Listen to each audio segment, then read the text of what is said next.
Yaitu sabda Nabi SAW, "Aktsiru minas sujudi, fa innahu laisa min muslimin yasjudu lillahi ta'ala sajdatan illa rafa'ahu Allahu biha darajatan fil jannati wa hatta anhu biha khati'ah." Artinya, perbanyak, kata Nabi SAW, perbanyaklah sujud, karena tidaklah seseorang muslim bersujud satu kali karena Allah, melainkan Allah akan mengangkatnya satu derajat di surga dan menggugurkannya dari satu kesalahan. Hadis ini diriwayatkan Ahmad dan Ibnu Sa'ad, dan hadis ini disahihkan oleh Syekh Al-Albani dalam Shahihul Jami' nomor 1204. Dan insya Allah kita akan masuk pertemuan akan datang nanti cara cerdas ke-6, yaitu takut kepada Allah Ta'ala. Namun kita akan bedah panjang lebar insya Allah dengan izin Allah hadis yang baru saja kita bacakan dengan berikut tambahan-tambahannya. Potongan pertama dari hadis yang kita ambil sini adalah perbanyaklah sujud. Aktsiru as-sujud. Ya. Dan sujud ini dijelaskan dalam hadis yang lain, hadis sahih. Aqrabu abdun ila rabbihi wa huwa sajid. Fa aktsiru fihi du'a. Sesungguhnya paling dekatnya seorang hamba dengan Tuhannya, dengan sang pencipta, sang raja yang sebenarnya Allah, adalah pada saat dia sedang sujud. Maka perbanyaklah doa pada saat itu. Perbanyaklah doa. Dalam riwayat lain kata Nabi SAW, kalau kalian ruku agungkan Allah, kalau kalian sujud, perbanyaklah doa, karena sangat jarang doa dalam sujud ditolak, atau sangat jarang doa dalam sujud tertolak. Jadi di sini ada anjuran untuk sujud, dan sujud ini berarti bentuk kehinaan atau penghinaan diri seorang hamba kepada Tuhannya. Kita meletakkan wajah yang selama ini menjadi sebuah simbol ketampanan, kecantikan. Bahkan Anda tahu juga kalau untuk mengenal seseorang yang paling mudah adalah wajahnya. Makanya yang dipajang di foto, orang kalau video call kan wajah, gitu kan. Jadi wajah, begitu ada wajah, maka selesai. Orang akan tahu orang ini tampan kah, cantik kah, orang ini sedang komunikasi sama kita atau tidak. Nah ini wajah. Nah wajah ini diletakkan di tanah kepada sang pencipta Allah subhanahu wa ta'ala. Makanya justru pada saat itu kata Nabi SAW, Aqrabu abdun ila rabbih wa huwa sajid. Paling dekatnya seorang hamba justru pada Tuhannya pada saat dia sedang sujud. Ya. Dan dalam salah satu doa sujud, kita dianjurkan membaca selain Subhana Rabbiyal A'la, Maha Suci Tuhanku yang Maha Tinggi, ada doa yang lain, Allahumma laka sajadtu, ya Allah kepadamu lah aku sujud, wa bika amantu, kepadamu aku beriman, wa laka aslamtu, kepadamu aku menyerahkan diri, sajada wajhi, telah sujud wajahku, lilladzi khalaqahu wa sawwarah, yang telah menciptakan dan juga membentuknya. Alis seperti ini, mata seperti ini, hidung, mulut, bibir, dagu, pipi, dan seterusnya. Ya. Fatabarakallahu Rabbul Alamin, maka maha berkah Tuhan, Allah, Tuhan alam semesta. Jadi di sini pengakuan bahwasanya wajah itu diciptakan oleh Allah SWT. Itu kita ucapkan pada saat kita sedang sujud. Ya. Dinukil bahwasanya Nabi SAW paling banyak melakukan sujud. Ya. Dan juga dinukil dari para sahabat pada saat mereka punya hajat-hajat, mereka sujud kepada Allah SWT. Dan juga para tabi'in, dinukil dari Sufyan al-Thawri rahimahullah, salah satu ulama di Mekah. Beliau kalau punya hajat, beliau tidak mengangkat kepalanya dari sujud sampai dia merasa Allah sudah menerima hajat-hajatnya. Dari sujud ini atau dari sabda Nabi SAW, fa'akthiru minas sujud, perbanyaklah sujud. Diambil juga pelajaran lain, bahwasanya ada perintah untuk memperbanyak sujud, baik itu sujud dalam sholat wajib dan sholat sunnah, ataupun sujud-sujud lain yang di luar sholat, seperti sujud syukur, sujud tilawah, ya.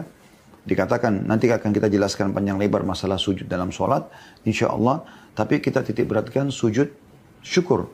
Dikatakan dalam riwayat-riwayat yang sahih, kalau baginda Nabi SAW mendapatkan informasi yang menggembirakan, maka beliau SAW langsung sujud, walaupun tidak ada wudu di sini ya, sebagai tanda syukur kepada Allah Subhanahu Wa Taala, dikenal dengan sujud syukur. Ya, Anda dapat informasi tentang berhasilnya proyek, Anda dapat berita tentang hamilnya istri atau melahirkannya istri, atau misalnya dapatnya seorang anak ya, atau misalnya sembuhnya penyakit, atau banyak sekali hal yang Anda bisa lihat nikmat-nikmat Allah, Anda syukur kepada Allah SWT. Kemudian juga sujud tilawah, yang kata Nabi SAW, tidak ada seorang hamba yang membaca ayat Al-Quran tentang ayat sujud, kemudian dia sujud, kecuali syaitan di sebelahnya akan menangis sambil mengatakan dia diperintahkan sujud. Dia sujud, maka aku diperintahkan sujud, aku tidak sujud. Ya. Nah, jadi syaitan sendiri itu cemburu dan nangis dia kalau lihat kita sujud. Karena itu adalah ibadah yang sangat luar biasa kepada Sang Pencipta Allah Subhanahu wa Ta'ala. Nanti kita akan jelaskan insya Allah ya poin tentang anjuran banyak sujud, kita akan kembali nanti. Kita ambil dulu ya mutiara yang kedua dari potongan sabda Nabi SAW ya.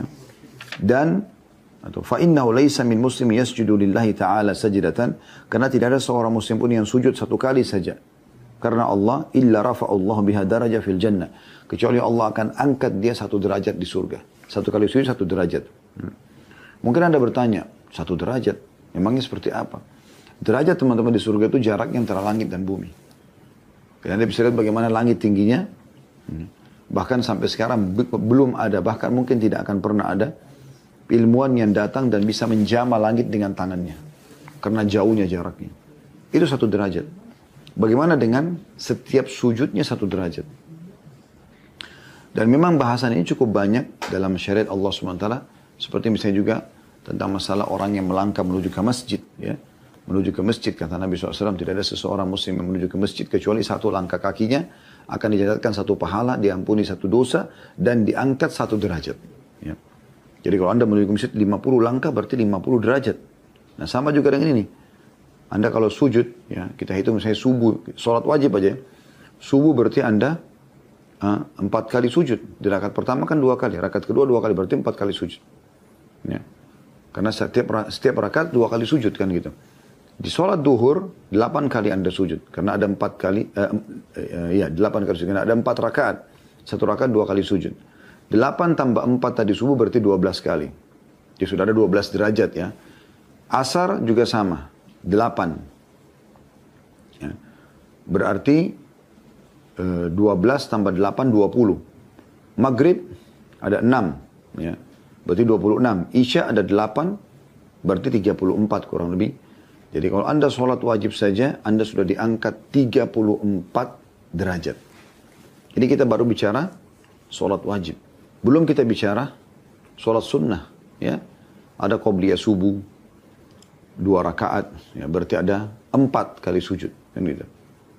Jadi kalau tadi 34, tambah 4 berarti 38. Ada qobliyah duhur, 4 rakaat berarti 8. Ya. Jadi tadi 38 tambah 8 sudah 46. Ya. Ada ba'diyah duhur 4 rakaat berarti 8 lagi. 46 tambah 8 berarti 54. Ya. Kemudian ada qobliyah asar 4 rakaat berarti 8. Kalau tadi 54 ya, tambah 8 berarti sekitar 62. Mohon maaf kalau ada keliru dalam hitungan, ini kurang lebih lah ya. 62. Kemudian tambah qobliyah maghrib ada 2 rakaat berarti 4. Ya. Berarti sudah 66.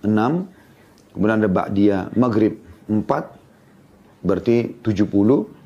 Qobliyah isya 4 dan ba'diyah isya 4. 4 berarti 8 sekaligus ya. Berarti 78.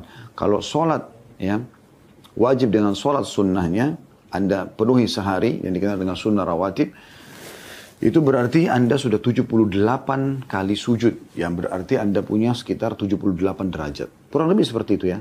Kalau ada kekeliruan dalam hitungan mohon maaf, tapi ini kurang lebihnya. Ya, karena saya seketika saja hitung.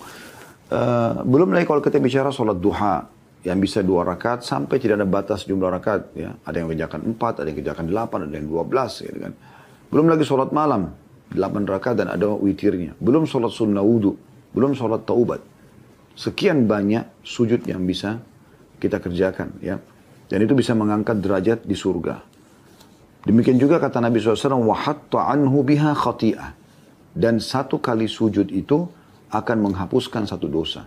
Jadi kalau kita hitung-hitungannya tadi, ya 78 kali kita sujud di wajib dan sunnah, ya, di wajib dan sunnah, maka Anda bisa lihat teman-teman sekalian berapa ya